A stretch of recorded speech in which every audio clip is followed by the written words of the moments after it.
தியானம் எப்படி செய்ய வேண்டும்? இதை எளிதாக புரிந்து கொள்ள 4 நிலைகளாக சொல்லலாம். தியானம் என்றால் நமக்குள் பயணம் செய்வது மற்றும் அக உலகுடன் இணைந்திருத்தல். உங்களுக்கு சொல்லப்போகும் இந்த முறை ஒரு பௌத்த முறை. பண்டைய பாலி மொழியில் இதை ஆனாபானசதி என்கிறார்கள். ஆனா என்றால் உள் செல்லும் மூச்சுக்காற்று, அபானா என்றால் வெளி செல்லும் மூச்சுக்காற்று, சதி என்றால் அதனுடன் இணைந்திருத்தல் அல்லது அதை கவனித்தல்.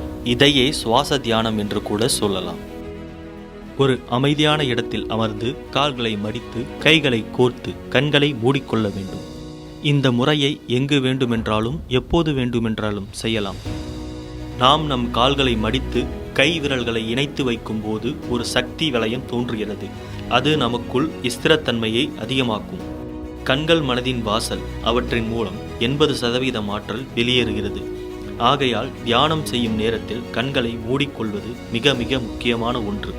அதேபோல் 10% கைகளிலிருந்தும் இன்னும் 10% கால்களிலிருந்தும் ஆற்றல் வெளியேறுகிறது. தியானம் செய்யும் நேரத்தில் சுகமாக உட்கார வேண்டும். இதையே சமஸ்கிருதத்தில் சுகாசனம் என்று சொல்வார்கள். தியானம் செய்யும் போது கடினமான ஆசனங்கள் தேவையில்லை.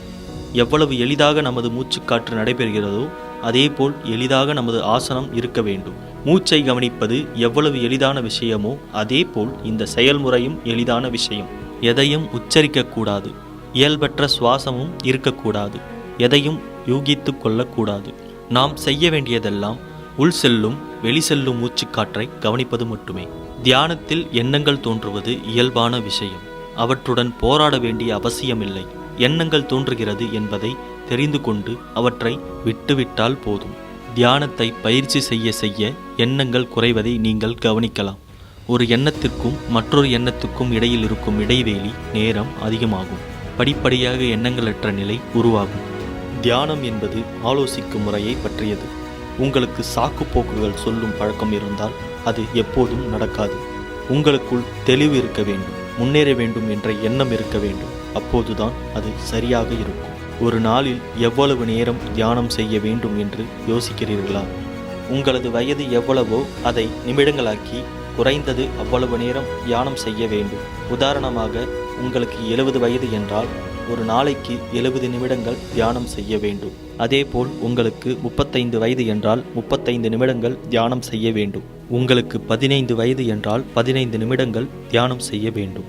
நீங்கள் எந்த வயதில் இருந்தாலும் தியானம் செய்ய ஆரம்பியுங்கள். வயதையோ நேரத்தையோ காட்டி இதை தள்ளி வைக்க தேவையில்லை. தியானம் செய்வதற்கு இதுவே சரியான சமயம். ஏதோ ஒரு நேரம் என்று எண்ணாமல் இதோ இந்த நொடியே தியானத்துக்கு சரியானது. இந்த பூமியை முன்னேற்றம் நிறைந்த பிரதேசமாக மாற்றுவதற்கு அனைவரும் தியானம் செய்வோம்.